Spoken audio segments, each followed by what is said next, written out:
같이 보실 말씀은 잠언서 10장 17절로 32절까지의 말씀입니다. 한 목소리로 합독하시겠습니다. 훈계를 지키는 자는 생명길로 행하여도 징계를 버리는 자는 그릇 가느니라. 미움을 감추는 자는 거짓된 입술을 가진 자요 중상하는 자는 미련한 자이니라. 말이 많으면 허물을 면하기 어려우나 그 입술을 제어하는 자는 지혜가 있느니라.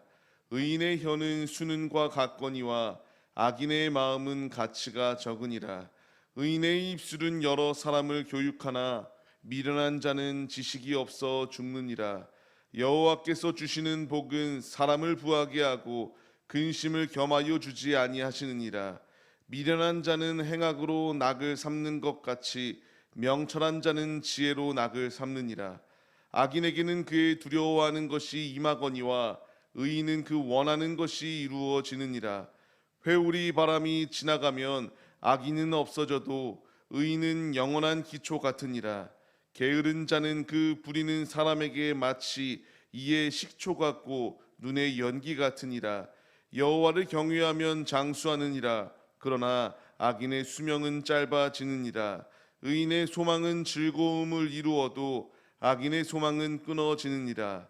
여호와의 도가 정직한 자에게는 산성이요 행악하는 자에게는 멸망이니라. 의인은 영영이 이동되지 아니하여도 악인은 땅에 거하지 못하게 되느니라. 의인의 입은 지혜를 내어도 패역한 혀는 배임을 당할 것이니라. 의인의 입술은 기쁘게 할 것을 알거늘 악인의 입은 패역을 말하느니라. 아멘. 할렐루야. 오늘도 예배의 자리 가운데 모이신 성도님들 주님의 이름으로 환영하고 축복합니다. 오늘 같이 나눈 말씀의 제목은 생명길 가운데에 거하게 하옵소서라는 말씀의 제목 가운데에서 은혜를 나누려고 합니다. 주님이 우리에게 주시는 이 말씀은 지켜도 되고 지켜도 되지 아니하는 말씀이 아니라 주님의 말씀은 절대적으로 지킬 뿐만 아니라 명령하시는 모든 명령을 수행해야 될 것을 우리에게 분명하게 말씀해 주시고 있습니다. 지혜의 말씀, 삶을 살아가는 우리의 삶의 자리 가운데서 이 잠언서의 말씀을 읽다 보고 주님의 말씀을 묵상하다 보게 되면은 내가 얼마나 부족한 자인가 깨닫게 되고 큰 도전을 받을 수밖에 없습니다.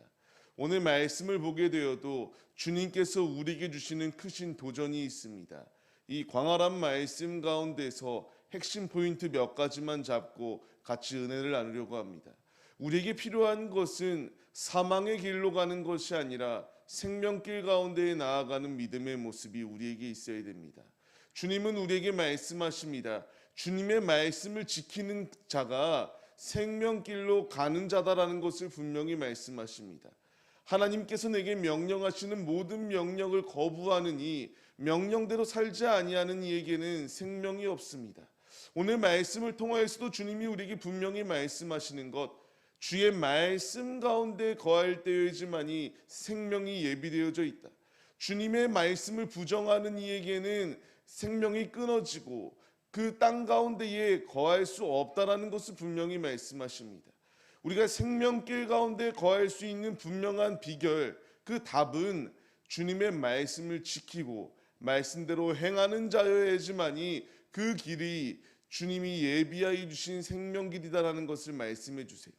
잠언서 16장의 말씀을 보게 되면은 사람이 보기에는 바른 길처럼 보입니다.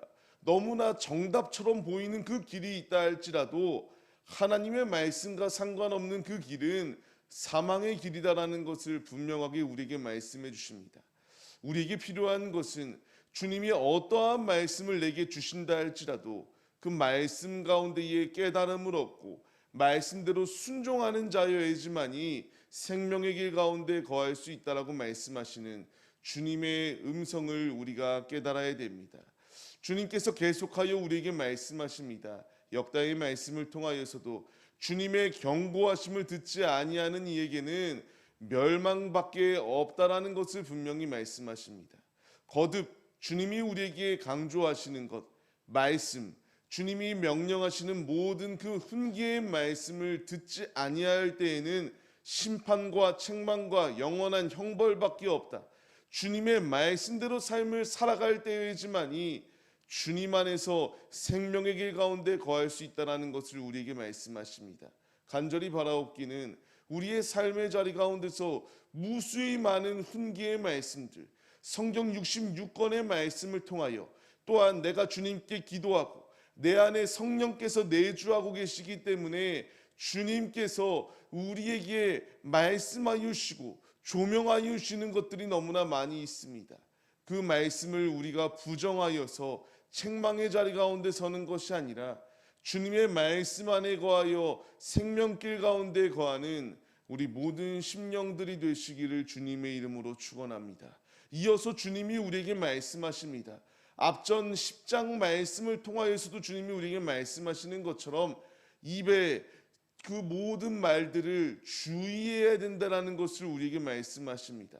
말이 많이 하게 될 때에 허물을 면하기 어렵다. 그 입술을 제어하는 자에게 지혜가 있다라는 것을 우리에게 말씀하십니다. 주님께서 우리에게 시편 말씀을 통하여서도 명령하시는 것, 우리의 행위를 조심하라고 말씀하세요. 혀로 범죄하는 죄를 짓지 말 것을 우리에게 명령하시고 있습니다. 우리는 잠깐 방심하게 되면은 야고보서의 말씀을 통하여 우리에게 주시는 것처럼 계속하여 우리의 입으로 주님을 찬양하기보다는 범죄하기에 힘쓰는 것이 우리의 모습임을 바라볼 수 있게 됩니다. 주님은 우리의 이 모든 입술을 제어할 것을 명령하십니다. 주님께서 주시는 복을 누리기 위해서는 내 마음대로 삶을 살아갈 때의 복이 있지 않습니다. 말씀을 지켜 행하는 자에게 복이 있습니다. 오늘 본문 말씀 22절을 보게 되면은 주님께서 주시는 복은 부하게 하신다. 근데 이 부하게 하는 상황 가운데서 나에게 충만한 복을 더하여 주시는 상황 속에서 근심을 겸하여 주시지 아니하시는 분이시다라는 것을 분명히 말씀하세요. 내가 주님의 복을 받길 원한다면은 말씀대로 주님의 길을 걸어가시기를 바랍니다. 생명길 가운데 거하기 소망한다면은 주님이 내게 주시는 모든 명령을 지켜 행할 때에 생명길 가운데 거할 수 있습니다. 우리는 이 분명한 사실을 잊지 말아야 됩니다. 주님께서 우리에게 이와 같이 생명길 가운데 거하게 하실 뿐만 아니라 말씀을 지키는 자, 주님의 뜻대로 삶을 살아가는 자, 의인에게 그대로 이루어지는 축복이 예비되어져 있다는 것을 분명히 말씀하십니다. 우리 앞에 회오리 바람같이 우리를 올가매려고 하는 많은 공격이 있다 할지라도 하나님의 뜻대로 삶을 살아가는 이에게는 영원히 거할 수 있는 축복이 예비되어져 있습니다. 우리는 그 길 가운데 거해야 됩니다. 하나님의 말씀 가운데 거하기만 하면은 주님이 자연스럽게 우리의 삶을 형통케 하시는 놀라운 축복을 주시겠다라고 말씀하십니다. 그렇기 때문에 오늘 말씀 회오리 바람과 같은 것이 내 앞에 놓여 있다 할지라도 의인은 영원한 기초 위에 세우실 것이다라는 것을 말씀하십니다. 의인은 영원히 이동되지 아니한다라는 것을 우리에게 말씀하여 주십니다. 주님께서 우리에게 말씀하십니다. 마태복음 말씀과 같이 말씀을 듣고 행하는 자에게는 그 집을 반석 위에 지은 지혜로운 사람과 같다라고 말합니다. 주님의 반석 위에 집을 짓게 되면 그 집은 결코 무너지지 않습니다. 그 집은 결코 그렇게 아무리 강력한 바람이 다가온다 할지라도 흔들리지 않습니다. 말씀에 지키고 믿음의 반석 위에 세운 집은 결코 쓰러지지 않는다. 우리가 이 말씀 가운데 깨달음을 얻어야 됩니다. 주님의 말씀이 지금 우리에게 주어지고 있습니다. 교훈의 말씀이 내 마음판에 심겨지고 있습니다. 이 말씀을 듣고 그대로 행하는 자, 그 말씀에 의심하지 아니하는 자에게는 생명길 가운데 거할 수 있다. 흔들리지 아니하는 믿음의 반석 위에 든든히 세워져 갈 수 있다. 주님이 우리에게 명령하시고 있습니다. 우리가 이 말씀에 반응하여서 오직 주님의 말씀에 의심하지 아니하는 자가 이 축복이 우리의 축복이 되어진다는 사실을 기억하시며 거룩한 주일 우리에게 주시는 이 말씀을 마음판에 심기고 오직 주님의 말씀에 순종하여서 주님이 우리에게 예비하여 주신 생명길 가운데 거하여 부어주시고 채워주시고 근심이 없도록 하여 주시는 주님의 충만한 복을 누리시는 우리 모두의 모습이 되시기를 주님의 이름으로 간절히 축원합니다.